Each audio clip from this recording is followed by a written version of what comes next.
Hello, this is Craig Lane with Health Alchemy, and we're going to do our new house. We're over on the other side of Santa Cruz, and we're going to start a series of videos on how to start a garden in a weed-infested patch. So today will be a little brief. It's early spring, end of March here in Santa Cruz. So I'm going to give you guys the MetaView. That was field nettles. That's your little field nettles there. Very nutritious. One of the top probably 20 nutritious plants on the planet. All the nettles are. So here's the MetaView. You can kind of see, like, this is how the garden was right here. Just Bermuda grass. All what we call the pioneer plants in permaculture. See, just trying to get the band-aid on the earth. Because the earth, this is a hole. See, that is a cut in the earth. The earth doesn't like bare soil, so it makes plants to seal the wound, as you can see right here. That was another. So all this here, this entire yard was wound sealing. And so what we've done is I plant invasives against the counter-invasives. So just giving you guys a little idea, this is the very large belladonna I cut back. And then I planted hops.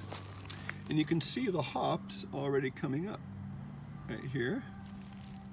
And there was a little root stock over here. And you can see the rootstocks now coming up. The weather's a little warmer now, 75, so the enzymes and the activity of the plant is increasing.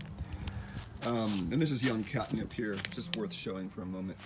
So this is the overall outline, is we have an area in the middle here that's planted out. We have one bed here. This is going to be poppies, and there's some veggies over there. This is the swampy area. What we have over there will be a solar pump pumping into that water purifying plant, then dripping into that little container there, the blue thing, and then it'll run down here into the water zone. So this is where we'll have the plant purifiers. So there's a bunch of volunteers. We even have volunteer dandelion here with the calamus. And there's not a good calamus to show you yet. There's some teasel sprouts in there. Let's see, there's a teasel right there. See a little teasel guy right there, right in the center. And there's, you can see the dandelions there. And this is a gravel root that was at the other house. And then there's watercress that I got from north of town here.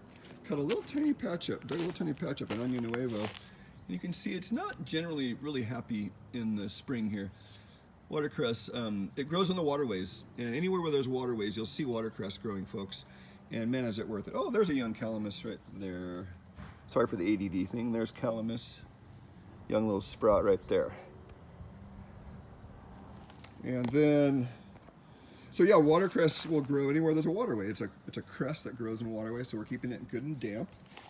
There's gotocola, very unhappy. It doesn't like the winter. We had a cold winter here in Santa Cruz. And there's another patch of gotocola. So you can see this MetaView here, this entire zone, it's probably about 12 feet, 15 feet long, maybe 3 feet wide, is the lowest spot on the property.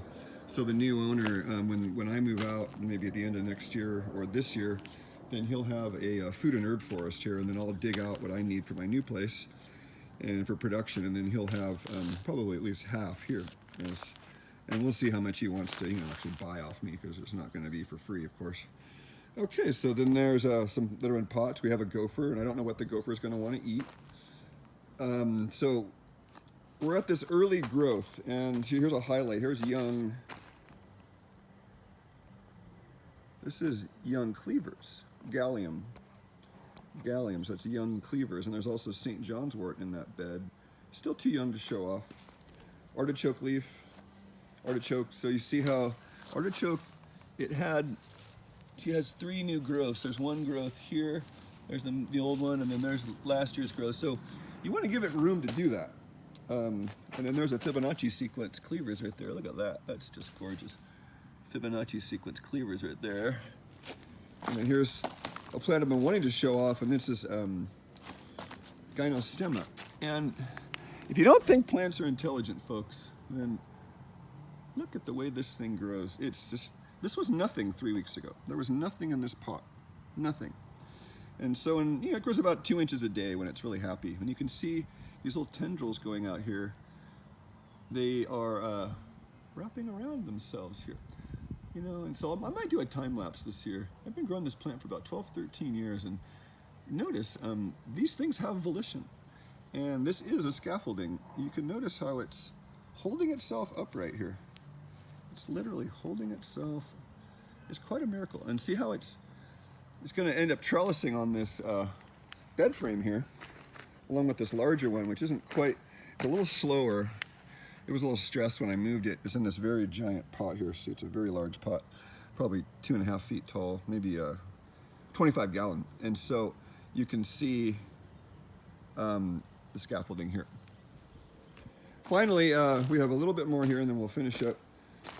This is the herb mountain. So when we moved from the old house, I had about 10 people that really volunteered to help me.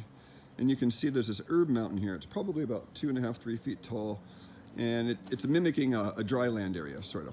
So the St. John's wort is really happy. You can see the St. John's wort in there.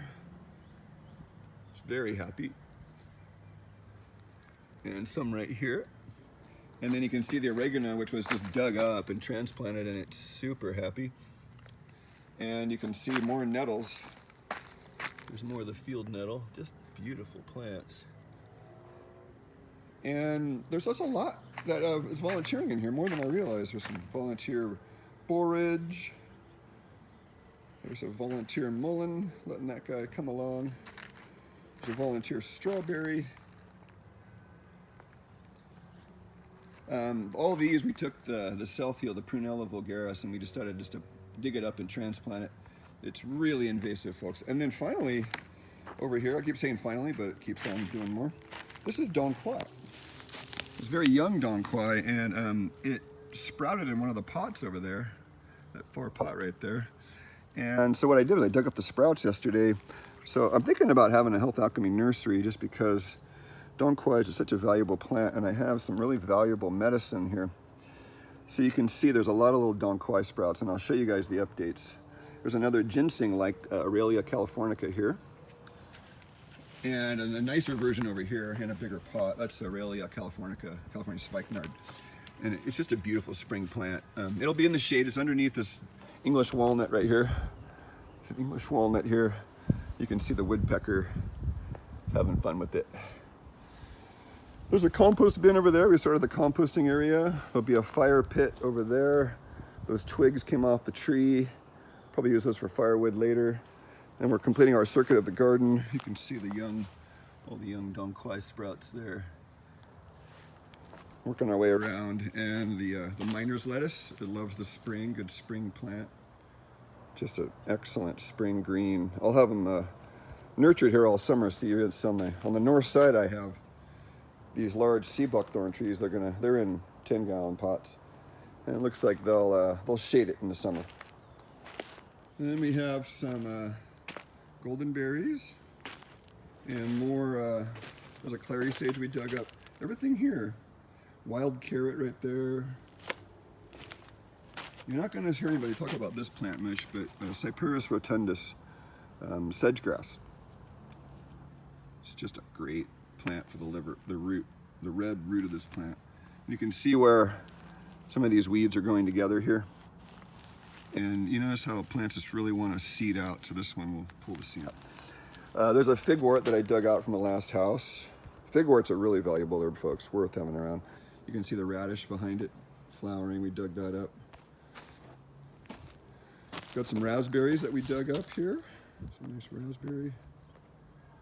Beautiful little plant. Some strawberries, some volunteer celery that we saved. An agrimony there. It's a pretty cool looking plant when it's young. Greater celandine here. So we'll give you updates. This is the other side of that same bed, and then more poppies in here. So we'll show you more as it comes along. This is just an early spring garden, and the final thing is we're looking at, that's the north side of the garden there, where the south-facing sun will hit, and then the water's in the low spot here. You can see I've made a high spot over there, so it'll eventually drain in here, and we might put a few willow trees. There's some fruit trees on the other side, but too much in this video now. It's already at 10 minutes, so I'll do a part 2 or another one in less than a week, and we'll talk about when you start a garden, what are some of the more important detailed elements. I just give them the more broad meta view today. Thank you very much, folks.